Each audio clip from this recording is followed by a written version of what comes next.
Le développement passe par les infrastructures, n'a-t-on pas coutume de le dire?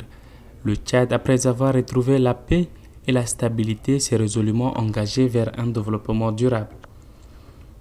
En effet, le pays a connu des années de guerre et de déstabilisation qui ont engendré des destructions des édifices publics existants, des structures, pour le dire, héritées de la colonisation, des vieux bâtiments. Mais cette paix chèrement acquise découlant de la liberté et de la démocratie prônée depuis 1990 a enclenché le processus du développement.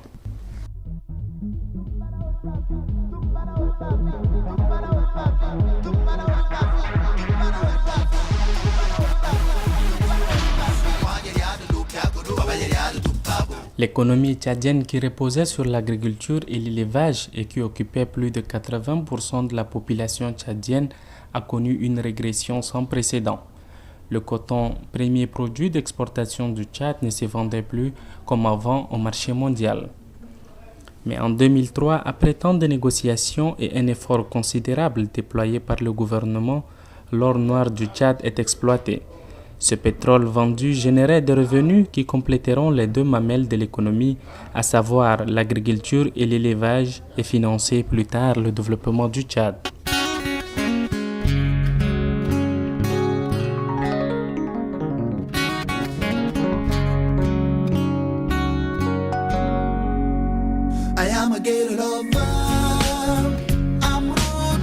Aujourd'hui, le Tchad est en chantier et les secteurs prioritaires tels que l'éducation, la santé et le développement du monde rural ont bénéficié de plusieurs structures. En quelques années, le nombre de salles de classe ont doublé, voire même triplé, dans presque tout l'étendue du territoire national. Des hôpitaux hautement équipés sont construits dans plusieurs chefs-lieux des régions, des centres de santé dans presque toutes les préfectures. Des marchés modernes sont mis à la disposition de la population et presque aujourd'hui, avec ce nouveau système de célébration de la journée de la liberté et de la démocratie, toutes les villes bénéficient des structures variées telles que les stades, des hôtels et aussi des infrastructures abritant l'administration publique, notamment les locaux du gouvernorat et la résidence du gouverneur.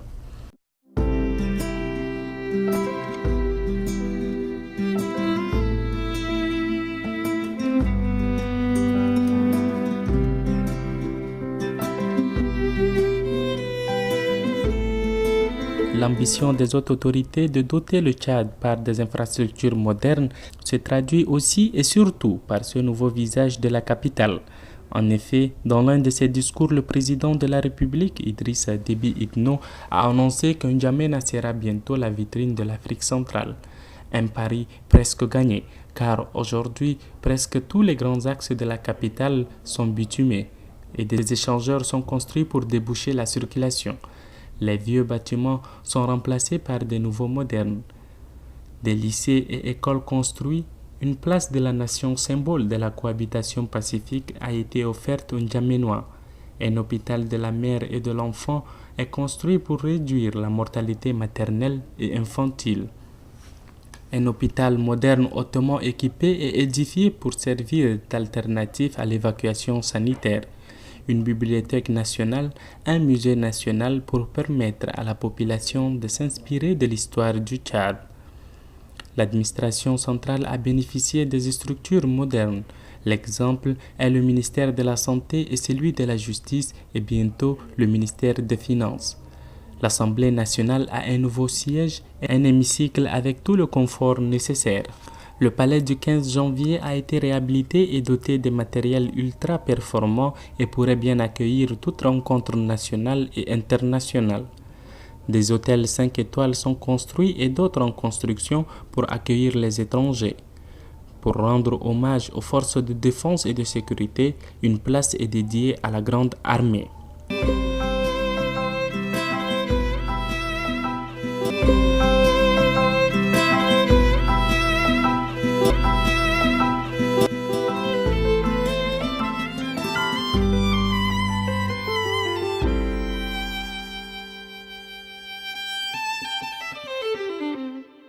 Le Tchad avance à grands pas vers son développement.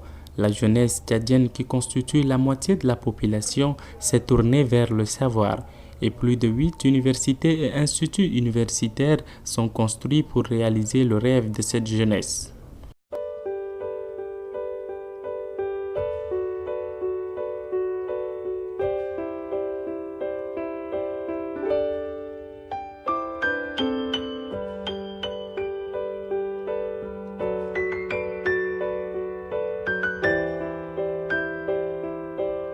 Le Tchad a plus que besoin de l'union de ses fils et surtout de leur engagement à faire de lui un pays émergent.